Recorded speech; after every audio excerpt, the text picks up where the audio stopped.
If you're one of them, you can now glimpse the future with nothing more than a modem, a phone line, and a few dollars a month. The advent of the internet has fundamentally altered the dynamics of civil society. Whereas before, a select few companies maintained total control over the flow of information dispersed en masse, the internet has allowed anyone to speak and be heard. Perhaps no other industry exemplifies these effects better than the modern music industry. Although the music industry was formerly an oligopoly, the advent of the internet has caused massive vertical disintegration, mostly in part by the decline in radio, innovations in technology, the MP3 format, and internet streaming services. Turn up the radio and turn off the lights. In the 1960s, the radio was a pivotal barrier to success for any music artist. The workers, laws, advertisers, and publications all served different gatekeeping roles. The first people who should be noted were program and music directors. These people oversaw the playlists every day, acting as a final arbiter over what songs would be aired. While some element of personal taste would always influence these individuals, they often chose music based on a myriad of other factors. While music programmers ultimately had final say, the disc jockeys often took a vicarious influence over the music chosen. Designed to be charming and personable, the disc jockeys would often form the taste of their listeners by disseminating their own views.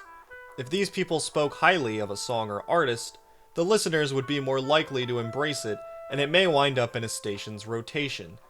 Of course, taste is only half the story when money comes from advertising. Many stations in the 1960s did their best to remain safe and non-provocative. This meant excluding content with sexual themes, and unfortunately due to the era, reduced the airtime for black artists. Today, such strict Puritan and racist restraints are less seen on the radio, but FCC guidelines are still a major factor. The FCC places restrictions on obscenity and indecency, often leading to heavy censorship of explicit songs. The final gatekeeper noted in the 1960s were the music publications, such as the Gavin Report or Billboard magazine. These publications tracked the sale of singles and records. If an album made it onto these lists, its chances of seeing radio play were significantly higher. These many impediments to making it on the radio, however, are far less of a consideration in the modern music landscape. Before analyzing specific data, one fact alone speaks to radio's waning influence: the popularity and acceptance of rap as the mainstream genre. In 2017, for the first time, hip-hop and rap became the biggest music genres. These two genres often rely on vulgarity, violence, sexual themes, and swearing, things all heavily censored by the radio. Break my dick, get big as the Eiffel. I can fuck the world for 72. Goddamn. Yet, these songs are still dominating people's preferences. Therefore, it could easily be surmised that radio is not the powerhouse it used to be. The data supports this claim. Gen Z is projected to account for 40% of the consumer market by 2020, Bobby Ozinski reports. Among 12 to 24-year-olds who find music discovery important, AM/FM radio becomes even less influential, trailing YouTube, Spotify, and Pandora. To reach a younger audience, the radio is hardly a prerequisite for success.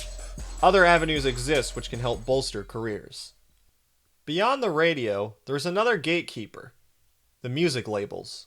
For years, the music industry was an oligopoly dominated by only a few labels, with independent studios comprising a mere 10 to 15% of the market. Now, however, independent labels hold an estimated 32.2% market share. How did it happen? What caused these dominant firms to lose control? A long historical analysis may be needed to explain this collapse. Do what you want, 'cause a pirate is free. You are a pirate. You are a pirate indeed. Being a pirate is a wretched thing. Up until the 1990s, the music industry had functioned like an inefficient monopoly. 90% of their releases had not generated enough revenue to turn a profit. This model was sustainable solely because of how music production works. Once a recording is made, the only costs for reproduction are reprinting it onto a record or CD. In a sense, while the design, the song, may be extremely expensive to create once, the materials required for the sale of each unit, the CD, are relatively cheap. Thus, if 90% of a label's releases failed but 10% were highly successful, constant reprints and reproduction of those physical CDs and vinyl could easily supplement the lost revenue. While this model worked for many years, innovation and technology caused a major shift. The rise of internet piracy, the MP3, and digital downloading caused a massive tension and vertical disintegration within the music world. Between 2001 and 2004, global music sales fell 15%. Within this same period, piracy websites like Napster and other peer-to-peer networks were wildly popular. The music labels were quick to blame piracy and launch an offensive for their usurped sales. What'd I do? You know it's illegal, download copyrighted music. I'm taking you in. This was somewhat true, but it denied a much bigger picture and neglected some basic economic principles. Many researchers today state the drop in sales, while it had some ties to piracy, was not as direct a relation as the labels wished it would be. Around the same time, game consoles had grown in popularity and were taking up the marketplace. The substitution effect between video games and music suggests that, regardless whether internet piracy rose during this period, record sales were already going to decline. However, as free market economists might predict, these labels did eventually adapt. Since 2003, the rise of digital platforms like iTunes have been great alternatives to thwart piracy. The availability of online platforms to purchase tracks has been shown to cause a decline in the rate of piracy. In 2008, for example, global digital music sales grew by 24.1%. Much of this can be accredited to online platforms, and in the specific cases of China, India, Japan, and Korea, digital music sales surpassed physical ones. This is a peculiar conclusion. Why would people choose to pay for music if a free alternative exists? Here, it should be considered and noted that piracy is not free. In order to pirate music, one must know how to use a torrenting program, something older folk are not going to pick up easily, navigate file sharing websites, avoid viruses, and hope one does not have to pay a heavy fine. For many people, particularly those who consume a lot of music and would progressively increase their risk of being met with legal action, it makes more sense to pay the small price per track rather than risk paying an exorbitant fine. In this way, while piracy undeniably took sales away from record labels in the early 2000s, such is not the case anymore.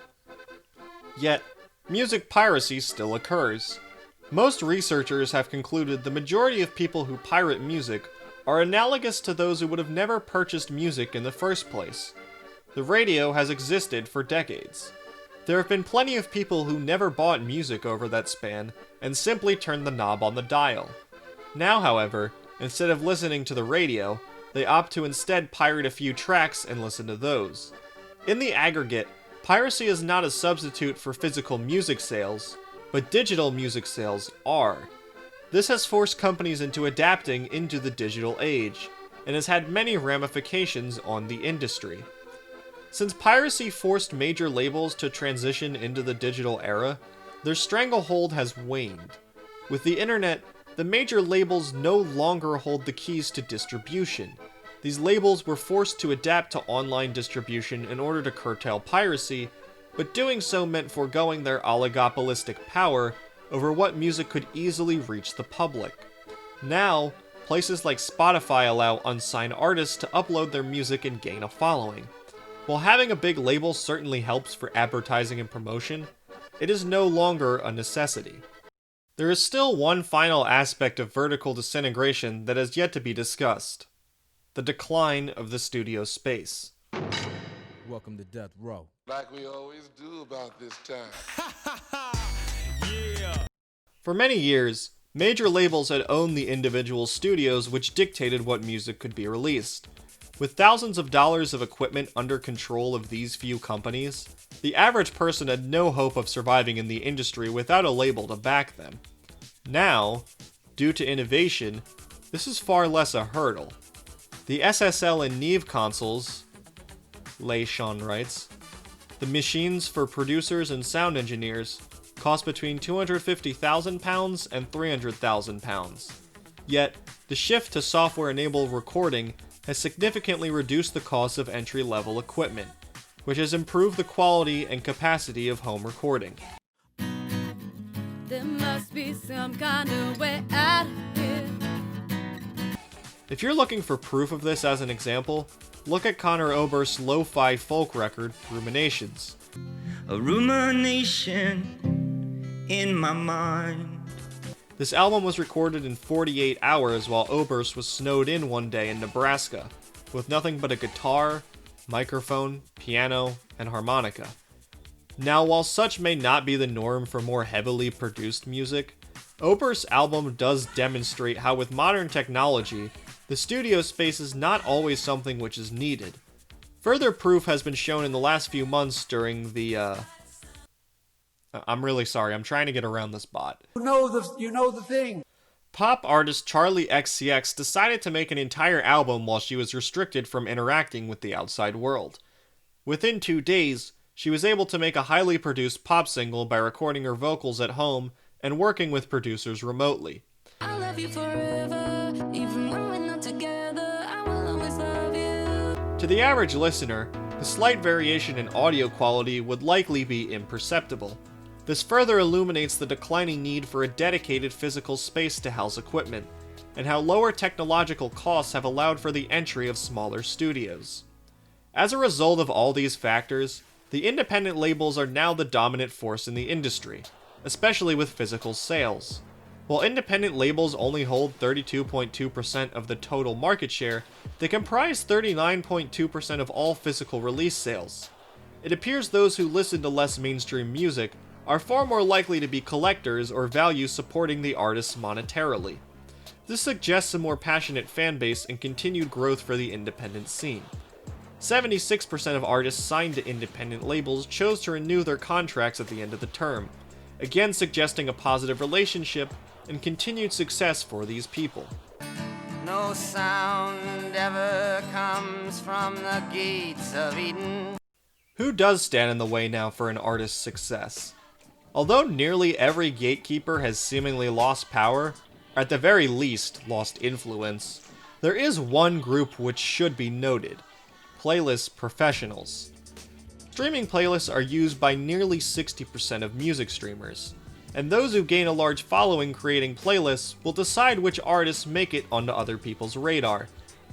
This is a relatively new phenomenon with very little literature, so further data needs to be compiled before any quantitative conclusions can be drawn.